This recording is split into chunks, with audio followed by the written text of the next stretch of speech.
Now, I am in Whitby, Ontario, and the town of Whitby is proud to acknowledge the lands and the people of the Mississaugas of Scugog Island First Nation. This is covered under the Williams Treaties. We are situated on the traditional territory of the Mississaugas, a branch of the Greater Anishinaabeg Nation. Now, this Brain Boost Boot Camp is part of our Thursday Talks in October. This has been funded by the New Horizons for Seniors program through CARP Scarborough. So we did food and recipes last week with Elka, and that is in the library if you want to catch up with that. We're doing gratitude as a coping skill this week. Next week, we're doing the science of sleep, and we have PhD students coming to talk about the newest research on that. We've got creative aging, books and ideas on the 29th. We've got aging and diet on November 3rd. We've got the memory palace technique on November 10th, which is pretty interesting. I hope you come by for that. And then on November 17th, we have breathing and relaxation techniques for pain and stress relief. So all of these things are hopefully going to help you with your brain and the inevitable boost. Anyway, lovely to see everybody. I am Jen Tindall, and I own and run Art Your Service. You've probably seen me a lot when I open up most sessions around here. If I haven't met you before, hello, lovely to see you. And I'm grateful that everybody is here with me today. And we'll start that off with the grateful part. And, you know, it can be pretty informal. Feel free to unmute, or you can put stuff in the chat. I'll be watching that as well. And just before we even start, I wanted to be interested if anybody has a regular gratitude practice already, or if they're just here to learn more about it. So please let me know. You can either unmute or you can put something in the chat if you feel like you want to share. Just if you've been using gratitude in any kind of regular way.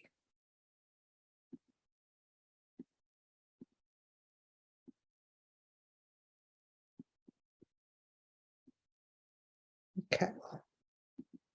I guess maybe everybody's here to learn more, which I am welcome to you to do that. Okay, so I started practicing gratitude a few years ago. Well, it's been more than a few years ago now, maybe 4 or 5 years ago, when I was going through a tough time in my life, and a friend of mine gave me a gratitude journal.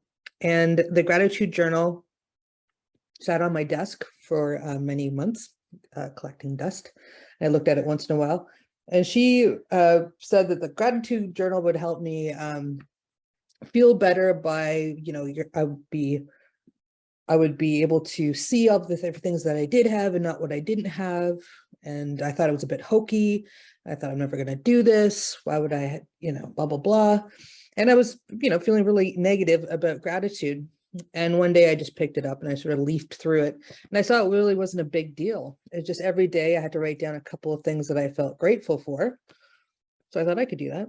So I did for a week, and I wrote down every evening something that I was grateful for. And then I found after a week, I started feeling better. And I thought, wow, that's interesting. So what should I do with that newfound knowledge? Well, I went and researched further in gratitude to find out why that was and what that was how it was working. So it turns out gratitude has had a lot of studies in the last, most importantly, 10 years, I think, because people didn't actually really know much about it before that.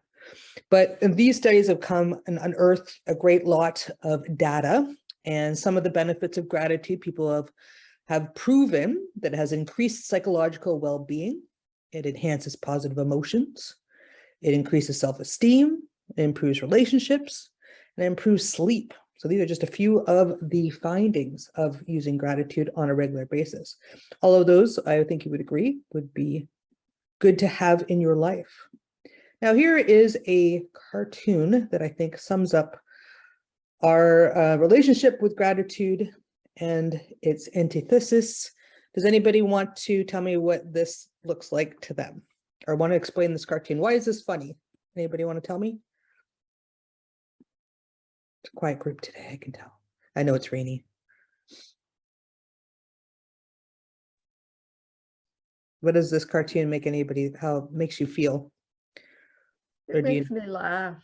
Makes you laugh? Why does it make you laugh, Nancy? Well, because there's 2 wickets there, and everybody's lining up because they've got a complaint. And the poor fellow sitting in the gratitude aisle, he's got a book because he's so bored. It's typical. I sometimes get tired of it, but you just meet somebody casually and they say, isn't it cold today? Or there's too much snow. When are we going to have summer? And when summer comes, they say, when is it going to cool off? So it's just a reflex kind of mentality. Mm-hmm. That's very well explained. Veronica, did you have something to say? It's also that people focus on the negative rather than the positive. So there seems to be more people doing that. Mm-hmm. Our whole society, the media, it's the news base, the sensationalism is all based on negativity. Yeah, and I think most of you would agree that being negative is easier than being positive. And there's a lot of reasons why that is what it is. Does anybody else have anything to say before I babble? Okay. Well, the reason why the negative is kind of easier to do is because there's a thing called the negative bias. The negative bias has evolved with us. So when we were cave people wandering around, our lizard brain was always looking at all of everything in our environment to figure out what could possibly go wrong. So how we would be in any kind of danger, how our family would be in danger, how basically what would stop us from surviving. So our lizard brain was very reactive and it was always scanning and looking for something wrong. So that negative bias was really a survival instinct that we had that's evolved with us. And now when we come into where we are now in our evolution, we see more of this cartoon because we are complaining more about whether it's too hot or there's you got the wrong sandwich at the deli or something is just wrong with the situation instead of right. And that is why the gratitude queue there is so empty, because it's so much easier to complain about things because our lizard brain wants to see what's wrong with everything. And it's not, I mean, we come by it honestly, but using gratitude can actually shift it so our negative bias isn't so strong and they could actually see the positive things easier. So here's a good quote to do that with. What is gratitude? It's an affirmation of goodness. So you're looking out in the world and you say, what is good? And that is gratitude. You're going to find out what is good. And then you can put that in your brain. And then that will focus you on more positive feelings and reactions. So like this quote as well, it is impossible to feel grateful and depressed in the same moment, because those two are competing concepts that your brain can't acknowledge at the same time. And I also read a lot of research about how you can't feel grateful and cynical at the same time, or narcissistic or materialistic. So all these different things that perhaps maybe people would feel like are shallow or negative. It's hard to do that when you're feeling grateful. So I see gratitude as almost like a goalie that's in the net for you. And when those negative pucks are going towards you, you can use gratitude to sort of ward it off. Veronica, did you want to say something? I see your hand up there. Yeah, I have a new joke now. Okay, what's your new joke? Thinking about the dinosaurs and oh no, honey, there's a dinosaur. It's okay, dear, it's sunny out. Exactly. Exactly. That's exactly my point. And oh no, a saber-toothed tiger. You could say, oh, but what lovely teeth he has, instead of, he's going to eat us. Yeah. Good call. Okay. Here's another great definition. What is gratitude? The turning of the mind. So if you think about it, it's the same as the affirmation of goodness. You're turning your mind from something that might be negative into the positive. And that's what gratitude can do. Now we're just going to do a little practice here. So if you have a pencil and paper in front of you, or you can just think about it on your own self. You don't have to write anything down if you don't want to.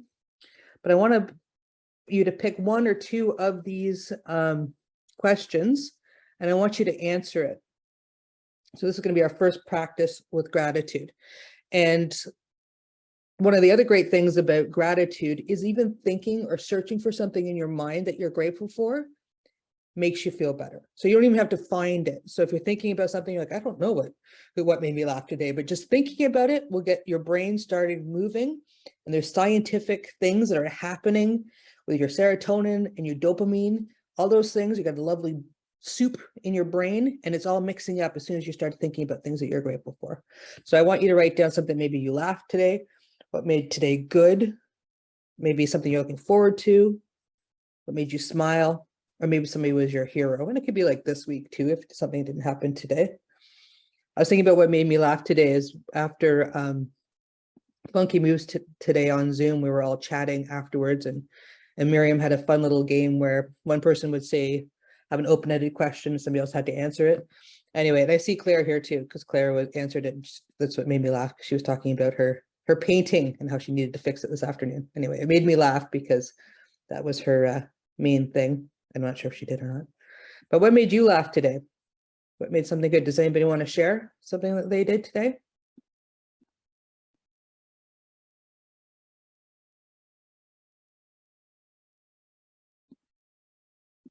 Anybody? Anything made anybody feel good today? Who's feeling a little bit shy? Okay. I had a tomato that was very green all week, but today it was red, and I had it for lunch. It was a pretty good time. Okay. Well, you can keep these all to yourself. You don't have to share with me, but these are just different things to start sparking your brain into a more positive mindset. Okay. So let's talk more about the science. So when we express gratitude and receive the same, our brain releases dopamine and serotonin.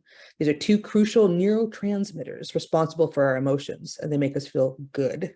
They enhance our mood immediately, making us feel happy from the inside. So it's really interesting what's happening, because people might have felt psychologically good when they expressed gratitude, but then nobody really knew that it was actually changing your body and your brain. So I think that's very interesting. So they did a study of 1,000 people from ages 8 to 80 and found that people that practice gratitude consistently report a host of physical benefits. So stronger immune system, less bothered by aches and pains, lower blood pressure, you exercise more, and they slept longer and felt more refreshed upon waking. Now, does anybody have any idea why that might be from so far of our discussion? Anyone? Okay. Well, I think if you think about, if you had a more positive mindset, maybe you wouldn't be thinking about everything that's wrong with you, but maybe you'd be thinking of things that were right with you, which make you feel less bothered by aches and pains. I think if you're less stressed, you'd have lower blood pressure. And if you were feeling in a more positive outlook, you might feel like exercising more, and instead of thinking about what's the point. And sleeping longer and feeling more refreshed upon waking, I think that's also a lot to do with your stress levels and your anxiety levels. I mean, Alka was talking last week about how so many of disease and things that happen to us physically can be linked back to stress. So this is one way to get yourself less stressed. Because gratitude forces us to focus on the positive sides of life. Our brain is automatically redirected to pay attention to what we have, producing intrinsic motivation and a strong awareness of the present. Okay, so psychologically, with the same study, people felt that they were more alert, alive, and awake. They were able to enjoy more joy and pleasure, or experience more joy and pleasure, had more optimism and happiness. So it's really there's no downside of doing this. So it opened more door to more relationships, improves physical and psychological health, helps people sleep better. It just makes you happier. Now here's kind of like a coping hack that why gratitude works really well for this. And I've seen it happen with myself and with people that I'm close to. So when I talk about emotional baseline, do people know what I'm talking about? Pretty much. Does anybody not know what I'm talking about when I say emotional baseline? So your emotional baseline is kind of sort of like your default. It's kind of like how you're driving the car. So you're not feeling all that happy or all that upset. You're not feeling anxious. You're not feeling depressed. You're just kind of, on autopilot. So you're just kind of wandering around your world. So when things that happen that are good to you, you might get a happiness bump, and that might make you feel joyful, excited, happy. And those are just kind of momentary bumps that will make you feel good, but eventually you'll go back to your emotional baseline. Now, the same thing can happen the other way. Something that bad happens to you, and you've something negative, something that makes you upset, that would turn you into a low mood. Yeah, Claire said, what's the point? That made me laugh. Yeah, exactly. Laughing at yourself is always good. I'm just reading the chat here. So if you go into the low mood, it's much harder to get up to that happiness bump or even to that emotional baseline, because once you get into a negative spiral, you start thinking about how everything happens to you all at once. Why me? And it gets on and everything. You're like, of course this is going to happen today. Of course. And everything seems to pile on because all of a sudden, all you're noticing is everything that's negative. I'm sure people know people like this, or you've had moments of yourself like this, where you're just complaining all the time. And to stop somebody from that negative spiral, or to stop yourself, you can use gratitude. Now that gratitude might get you back, might not get you skipping down the street, but it could get you into that emotional baseline again, so you're able to cope and you rather see things through a more realistic lens that's not completely negative. So gratitude can get you to that emotional baseline. Now, how can we build this magical gratitude muscle? Is it from doing Devin's challenges against the wall with the push-ups? No, but I mean, maybe that would help. But we're talking about muscle in our brains. And there is some evidence that some activities work better for some than others, but there's exercises you can do like gratitude journaling or gratitude letters that will build your gratitude muscle. A 2017 analysis of 38 gratitude studies concluded that interventions can have positive benefits for people in terms of their well-being, happiness, life satisfaction, grateful mood, grateful disposition, and positive effect, and can result in a decrease in depressive symptoms. I was like, wow, how could it get much better than that? So how can we do this? So there's a gratitude journal. I don't know how many people here were in Abina's creative journaling or watched the video in the library, but she talked about creative journaling, and she had lots of good prompts that you could use for gratitude and also for just other soul searching kind of questions. You can keep it simple. You don't have to buy one. There are plenty of them on that you can buy, like online or in the bookstores. But you can also just use your own journal, your own piece of paper, and you can just sort of think of something that you're grateful for today. You can say things that 5 things that went well, something that you like about yourself. You can do any of those things. And you don't have to do it every day. You can do it, research says, even if you do it 3 times a week, this could be very beneficial for you. The other thing that I use this too, is called Grateful. This is an app that you can get on your phone or your iPad, and you can take pictures with it. So I like to take a picture and then you write, and then it has a prompt underneath it saying, I am grateful for, and then you can put what you're grateful for, and you can also have those pictures. Now, either one of these things, it's really great to do and see it while you're doing it and be mindful and present while you're doing these prompts.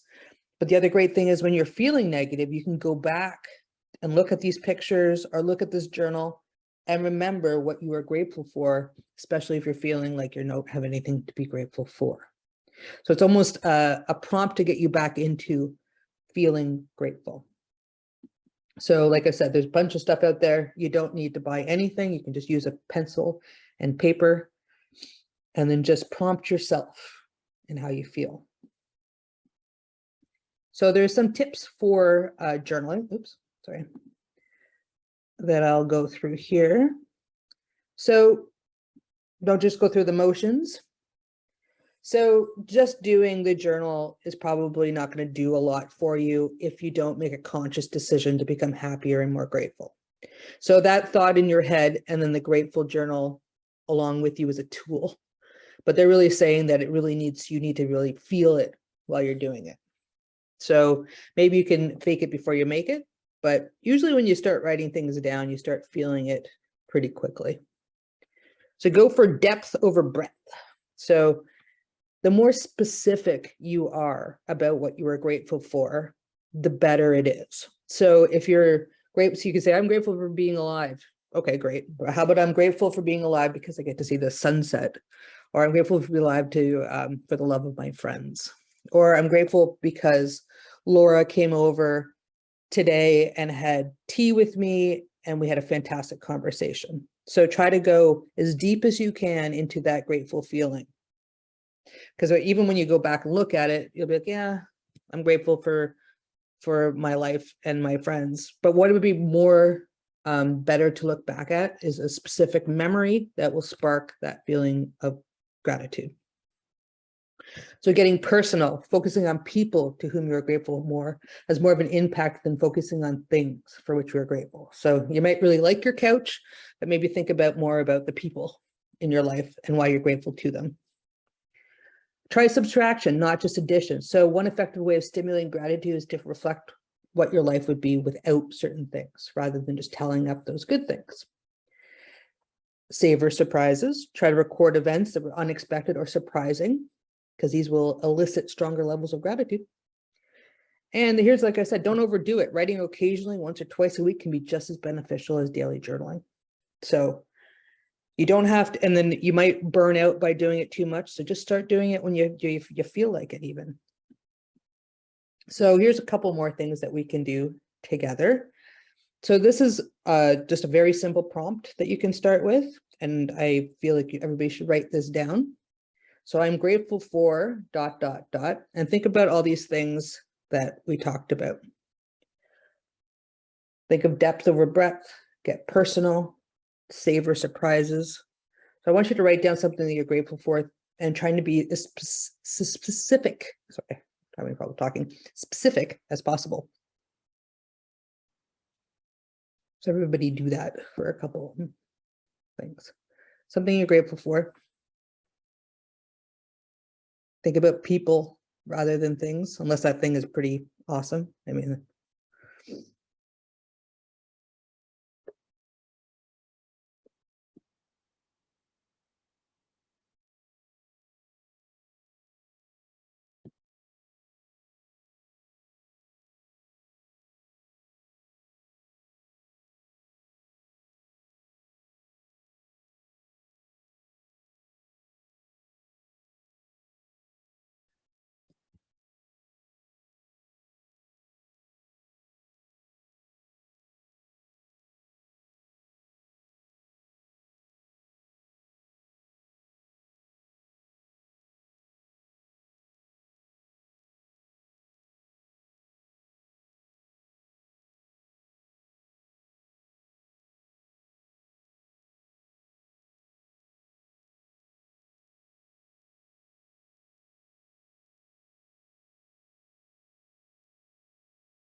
does anybody feel like sharing something that they're grateful for?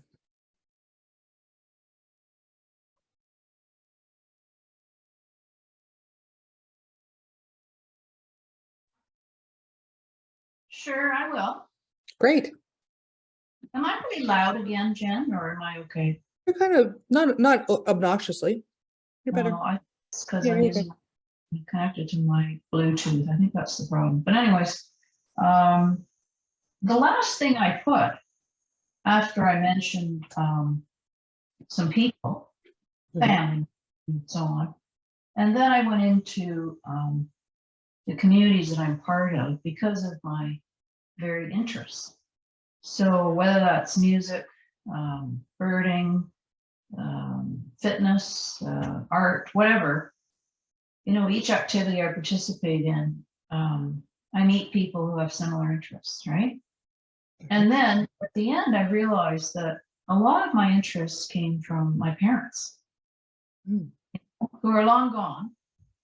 But as a child, you pick up on the, you know, things that they're interested in. And when I look at, you know, art and culture and things I'm interested in, I think, well, that's my mother and father. You know, that was a big part of their life. They loved to visit, you know, galleries, and there was always music playing on the stereo. And I can remember as a kid dancing with my dad in the living room, you know, with my feet on his feet and, you know, all that kind of stuff. So it's funny because even though those people are gone, I often think of them and think and feel grateful for having had them. And, you know, yeah, having had such great parents. Anyway, that's my spiel. It's beautiful. And I like how and that's a great unraveling of something, because you started at one point and you ended up at your parents. And I really love that. That's a whole bountiful of things to be grateful for. Mhm. That's very nice. Lynette says in the chat, she didn't have to cook all week. She's still eating leftovers from 2 Thanksgiving dinners. Way to go, Lynette. Awesome. Does anybody else want to share about something that they feel grateful for? Sandra, how about you? You just need to unmute.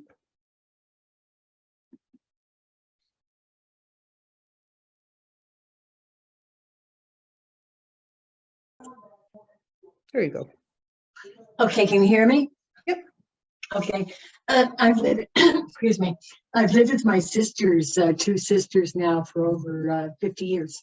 And I am so grateful for that, to have had this possibility in my life. I really am. And we have a dog, George, and I'm also grateful to have George in the midst of it. And it's given me a life that I never would have dreamt of otherwise. Awesome. Is George an old dog? How No, old is he's a young dog, thank God. You know, you get them, they're puppies, and all of a sudden they're old dogs. And he's only 5, so he's still in his prime. Nice.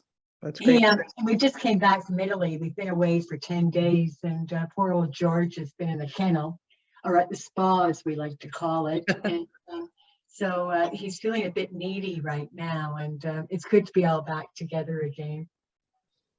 Awesome. And did you have a good trip? Oh my gosh, nothing prepared me for Italy. I just can't imagine anything that old, you know. It just really, I don't know. Crazy. Yeah. Well, thanks for sharing, Sandra, and thanks for telling us about George and your sisters. Anybody else want to share? Veronica, I think you had your hand up. Yeah. I am grateful today for taking the time to slow down and sort of recover from Thanksgiving and all such. And also, like, I did some gardening yesterday and I can feel it today, and I'm really tired. And what comes from that is I'm grateful for the daffodil bulbs that my sister gifted to me. And I'm grateful I was able to dig the holes, and she told me how to do it, and I was able to dig those holes in my garden. And I'm grateful that my hose could reach all the way to that part of my garden. I think you really got the specificity into that one. That was good, Veronica. And then the daffodils, you'll be grateful for when they come up in the spring. Oh, it's going to be amazing. I must have like 100 bulbs. Oh, wow. That's a host, a crowd no of small daffodils. feat. Yeah. Wow, good for you. That's awesome. I guess we just had Thanksgiving, so this is a good time to be talking about what we're thankful for. Did anybody else want to share, or should we just continue on with our their prompts. Okay.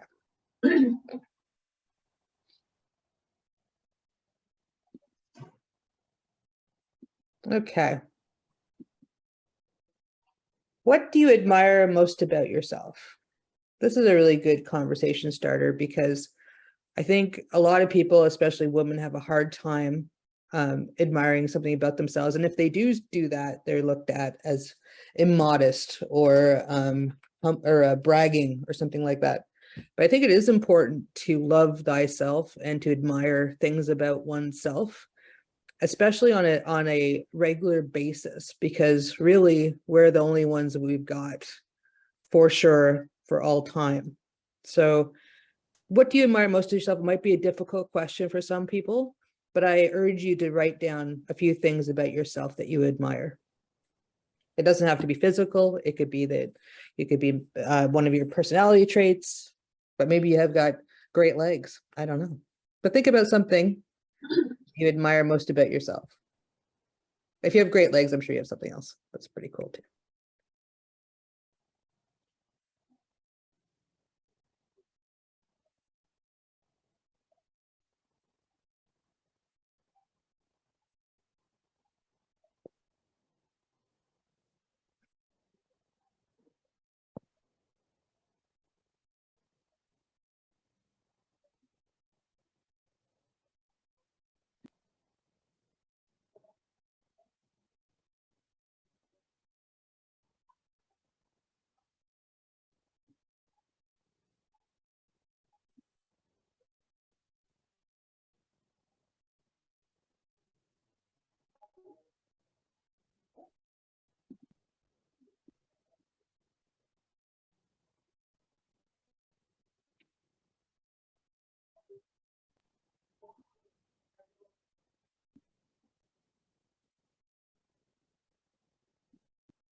Okay. So maybe you guys can also put stuff in the chat if you don't feel like saying it out loud. But what's something that you admire about yourself? I think it's important also to say it out loud sometimes.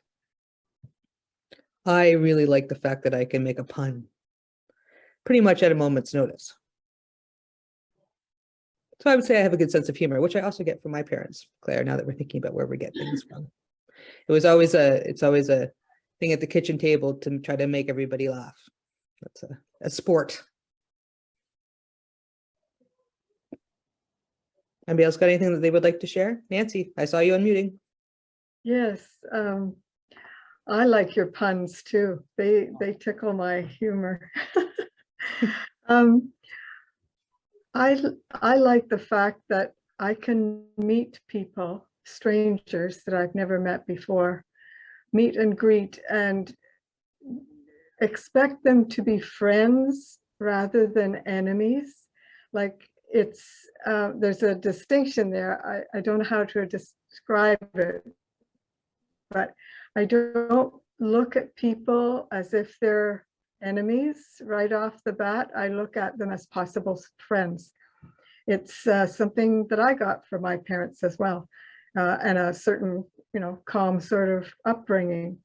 So I can realize that now. I didn't realize I had that before, but when I compare myself with some others that I see out and about, I realize that I do look to friends rather than enemies. Mm-hmm. That's a great trait to have. Sort of like a stranger is a friend you haven't met yet. Yes. Yeah. Oh, it's a lovely trait. It's a good thing to know about yourself as well. And we need people like you because a lot of people are so frightened of just making the first step towards somebody to say hello. Sometimes it's not even a word, it's just a smile. Mm-hmm. Absolutely. Does anybody else have something they want to share about themselves that they would like to say? Sandra. Well, I find I'm comfortable with all sorts of people. I can get along with people. I do a lot of volunteer work and I meet a lot of different people, and it doesn't bother me at all. And yet friends will say, oh, you're such a, so good for doing this volunteer work. And I do it because I need something to do. That's basically it. And yet, you know, it's greatly admired by outside people, this ability to go out and volunteer, which I don't understand, but I enjoy it. So Good. works And for we me. thank you for volunteering. That's great. And but it's sort of what Nancy was saying too, that you're able to sort of adapt to whatever environment you're into because you're not scared of the environment, I guess. So that's what I'm saying. Good. And your negative bias isn't stopping you from doing any of those things either, which is awesome.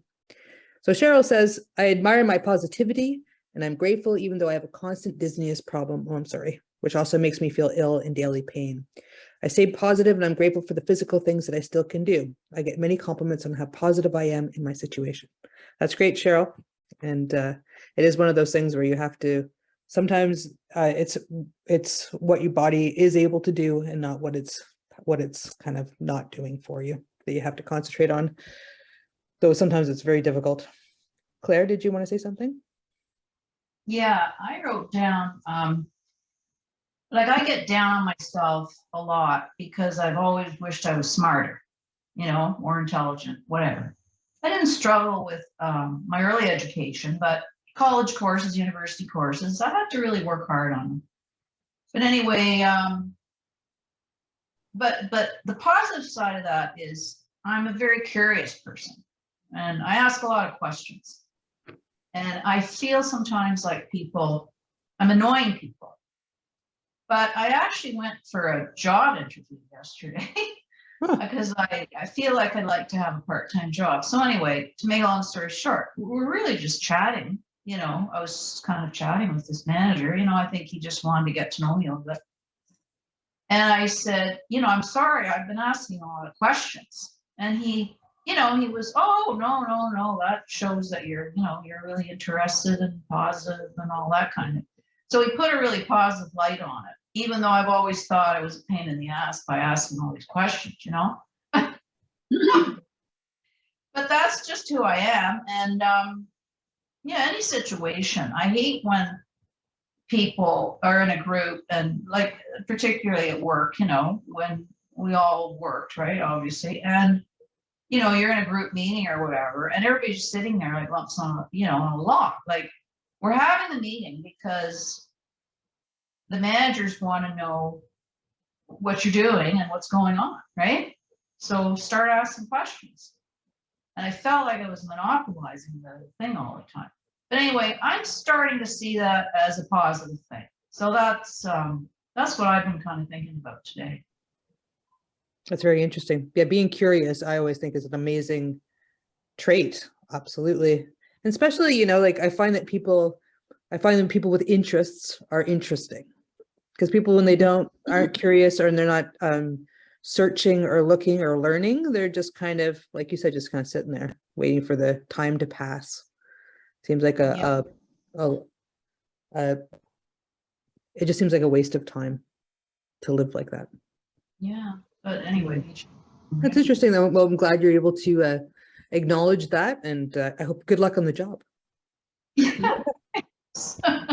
I turned things around. I was very positive in this interview. I had an interview last week and I came out of it and I thought, oh man, like I didn't do enough research on how to, you know, interviewing skills and stuff. Mm-hmm. And I came out of it thinking, oh my God, Claire, you were so negative, you know? I don't know why, just some of my answers were negative.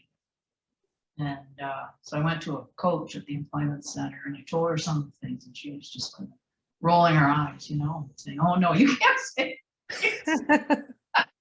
Well, you know, I mean, let's face it, it's been a long time since I had a job interview. That's fair. Anyway, I'm laughing at myself again, so there you go. That's good. So did you think it was just a mindset thing with you that you just had to think when you walked into this other job interview to be more curious than? Oh, I did a lot more research. Right. I read a lot of stuff about, you know, interviews and how you conduct yourself. And may I ask what kind of jobs are you looking for?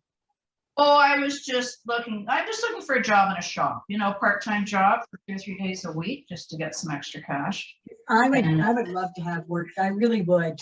I just think at my age, it's a bit Oh, no, like look around. I mean, there's so many people our age working now. And you go anywhere, stores or anything, and there's lots of people our age working. So don't be intimidated by that. And that's why I do volunteer work all the time, something to do, get out every day. So if you get paid for it, it's even better. Well, that's kind of my attitude right now. I just need a little extra cash with the economy the way it is. So I thought, I'm gonna try it. If it doesn't work, it doesn't work, but at least I've tried, right? Sure. Absolutely. Yeah. That's positive. Absolutely. Great. Does anybody else want to share anything before we continue? Okay. Where were we? Here we go. Okay. So, yeah, what was an amazing trip is another great conversation thing. So this is where you can feel grateful for things that already happened. And maybe you just went to Italy, for example. But that once again, these prompts are to kind of get yourself out of the murk. So if you're feeling negative, these are things that you can sort of prompt yourself to remember better times and what you were grateful for then. So what was an amazing trip? You could just kind of think about that, visualize it, and feel grateful for wherever that place was that you went. But once again, it's just another prompt in order to help you feel a more positive mindset. The most beautiful place in the world is it somewhere you've lived, somewhere you visited, somewhere a place you want to visit? Once again, it fills you with the wonders of the world and the beauty of it. It's another good prompt. So if you want to do either one of those, write that down.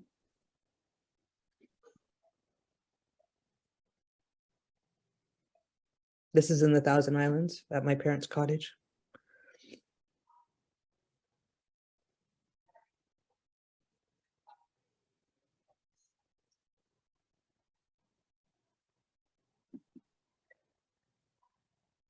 Has anybody been in a hot air balloon?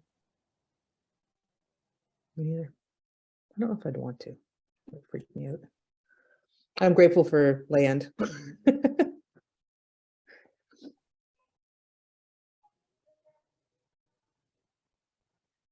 Okay. Now, so I just wanted to kind of go through those last two prompts just so you can do that on your own time, or you can put it into your gratitude journal to do later.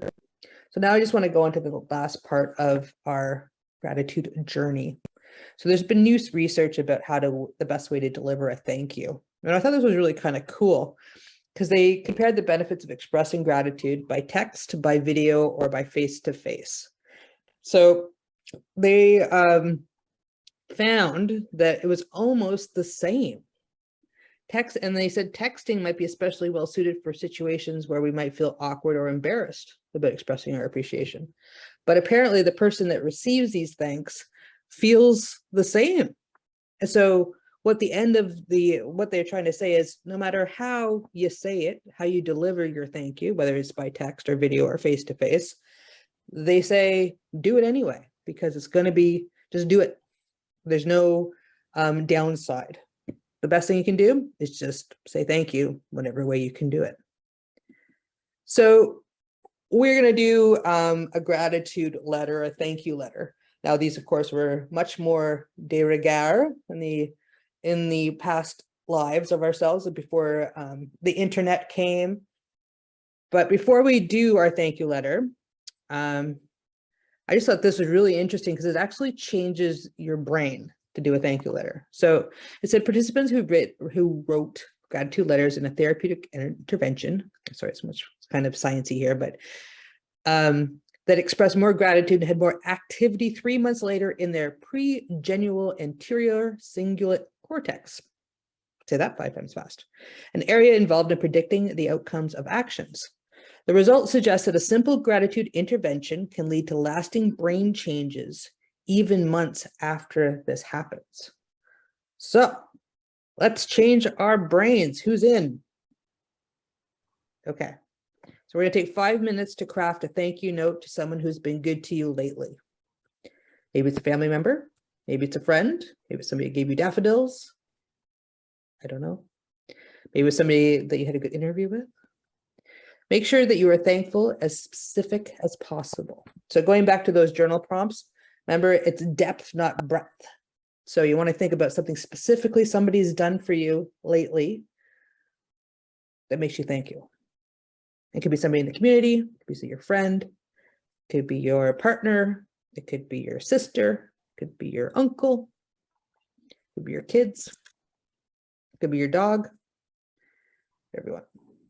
Just be as specific as possible. And we're just going to spend 5 minutes with that because, you know, some people say, oh, I was going to do that, just didn't make the time. I got to make that time. I got to do that thank you letter. Well, here's the time. So pull it out. And like the other research says, if you'd rather call them after we finish this, or if you want to text them, or if you want to send them an email, that would work too. But it is great that the person that receives this letter is going to feel just as good as you do writing it. Because everybody likes to be thanked, especially, and likes to be thought about, and likes to know that their good actions have not gone unnoticed.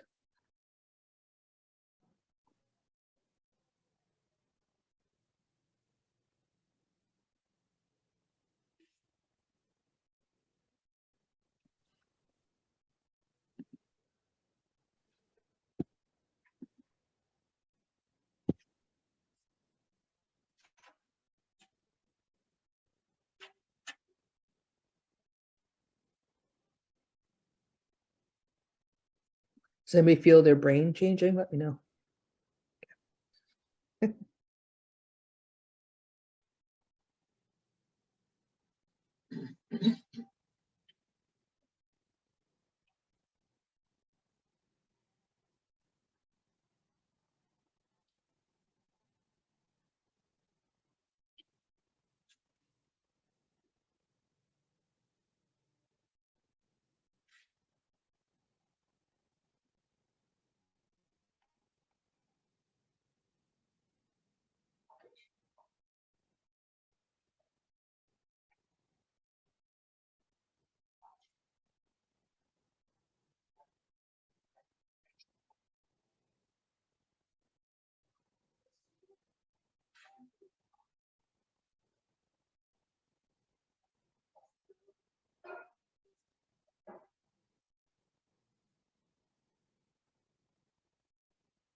Okay. Does anybody want to tell us who they thanked?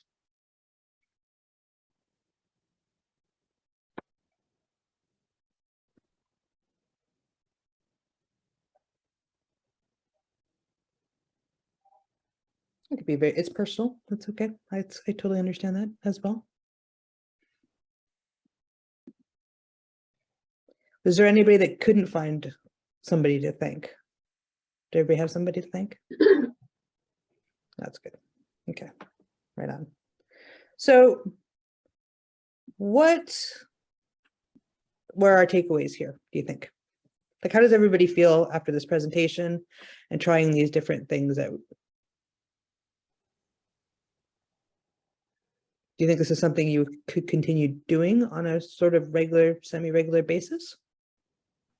I think it should be something we really should push ourselves to do, to look at the glass half full, not half empty.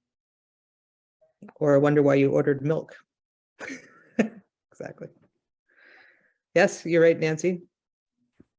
And do you think you'd be able to use some of these prompts to get yourself in that sort of mindset going forward? Yeah. I just had someone phone me with family news, and I'm really thankful to them that they made the effort actually to add me to their list of phone calls that would have to have been made by them. And I appreciate it sort of softened the harshness of the news, and I'm grateful to them that they took the time to do that. That's good. I'm sorry. It sounds like it wasn't great news. I'm sorry to hear that.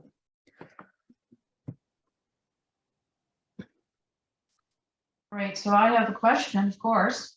Okay. So- Well, you are very curious, and we're grateful for your curiosity. Yeah, so at the beginning of the class, you were talking, writing in this journal. Mhm. I think you said that you were doing this at the end of the day. Mhm. And I'm just curious about that because the day's already over.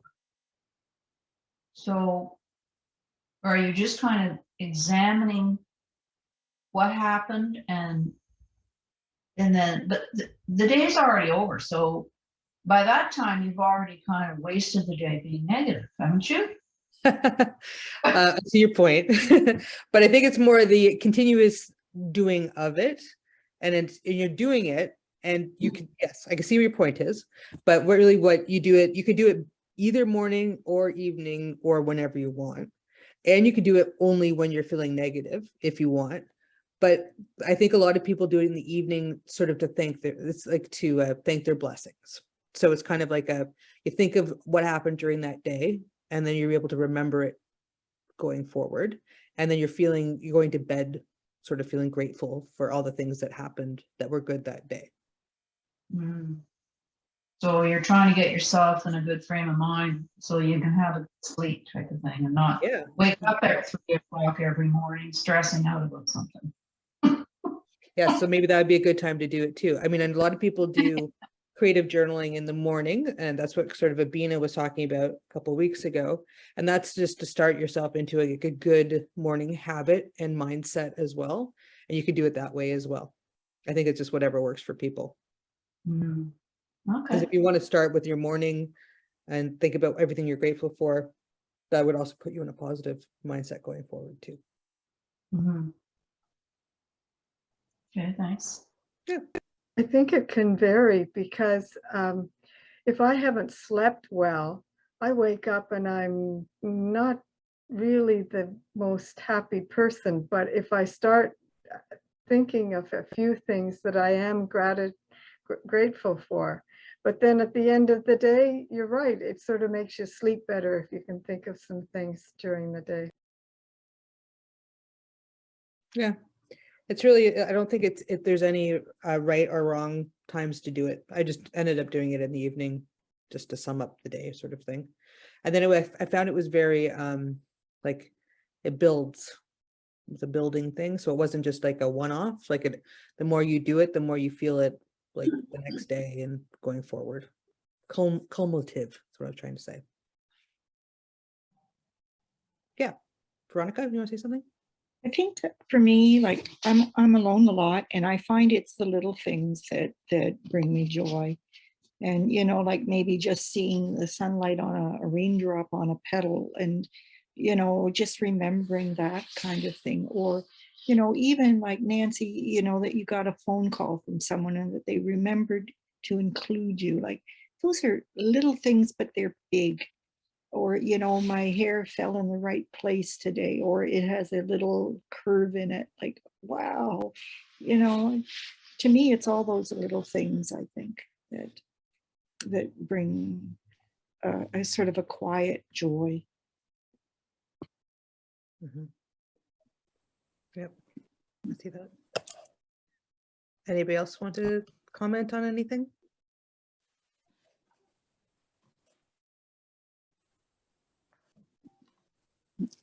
I say attitude of gratitude. Attitude of Always gratitude. be thankful. Yeah. Yes. And today I'm thankful to my son-in-law who managed to put you on my iPad. I didn't know how to do it. Awesome. Is that Brian? Yeah, Thanks, Brian. Brian. Yeah. Sweet. We're grateful to Brian too for getting Yeah, you. thank you. Awesome. The attitude of gratitude. We should get t-shirts made. You think? Okay. Cool. At least it rhymes. It does. It's a good mantra. Well, okay. Well, unless anybody has anything else that they want to tell us or share with us. Okay, it seems to be a quiet afternoon with a lot of you. That's okay too. Okay, well, I'm grateful you all came and we shared this hour together talking about gratitude, and try it out. If you're not used to doing it, see if it helps you turn the mind, have an affirmation of goodness. Okay. All right, well, I'll see you all real soon. Thank you, Jen. I really enjoyed this. That's good. I'm Yeah. glad you guys did. That's great. Yeah, I'm grateful of you. So you Thanks. managed this one. That's great. Next week, we're doing the science of sleep. So stay awake for good. that one. I will try. Okay. All right. We'll see you guys soon. Bye-bye. Thank you. Bye. Thank Thank you. you.